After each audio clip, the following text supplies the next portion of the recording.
Well, here we are once again. This very short interlude where we'll deal a bit on Parshas Reeh.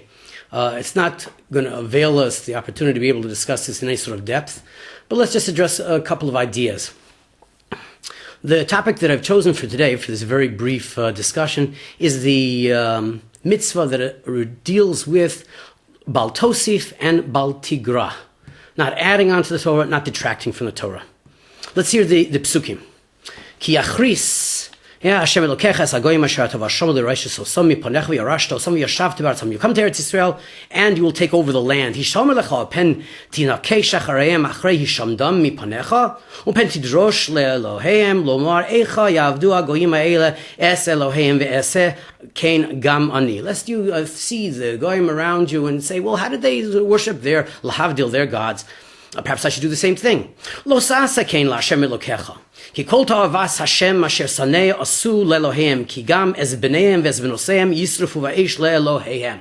These people, as it were, they did terrible things. You don't want to learn anything from them because, after all, they've even sacrificed their sons and daughters for their gods. Now comes our pasuk. Eis kol hadavar asher nochi metzaveh eschem oso sishmeru la'asos lo sosif alav v'lo sigra mimenu. All of that I've commanded you, do it, right? Don't add on to it, don't detract from it. And this is not the first time that we've seen this. This also appears in Parshas V'eschanan. There it says, Lo sosifu, al hadavar asher anochi metzaveh eschem v'lo sigru mimenu lishmor es mitzvos Hashem Elokeichem asher anochi metzaveh eschem.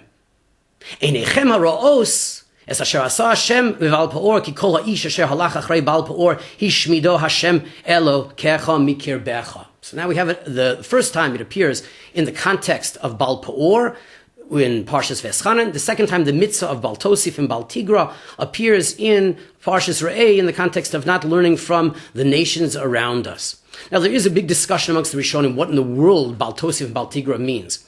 Rashi cites Chazal, we shouldn't add on, for instance, extra housing inside our tefillin, not have extra tzitzios on our garments, etc. And Bal Tigra, he says, is the opposite. Don't have less than that. Don't have less than that. The Sforno, on the other hand, understands it a very different way, but we can't really work with the Sforno right now, but he deals with the idea of don't think that a mitzvah appears to be outdated. Perhaps the reason for it is no longer applicable. Don't detract it then. But if we have just a moment, I just want to discuss the Vilna Gaon's approach over here, which is not really dealing with that which Rashi and per se the Sforno deal with, but rather deals with another idea. Why is it mentioned twice? Says the Sforno, says the Vilna Gaon.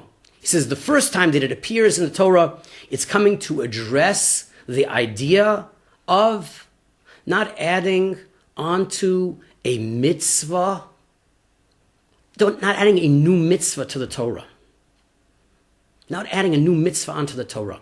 The second time, he says it addresses not modifying the mitzvah. We have two different topics over here. Don't add on to the mitzvah, don't detract, don't add on new mitzvos, and also don't try and modify the mitzvos. This is a very crucial idea.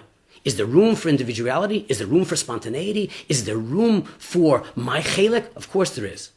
But this needs to be discussed. So we really can't be marach on it now. Perhaps when you get here, we will talk about it. Be well. Hatzlacha.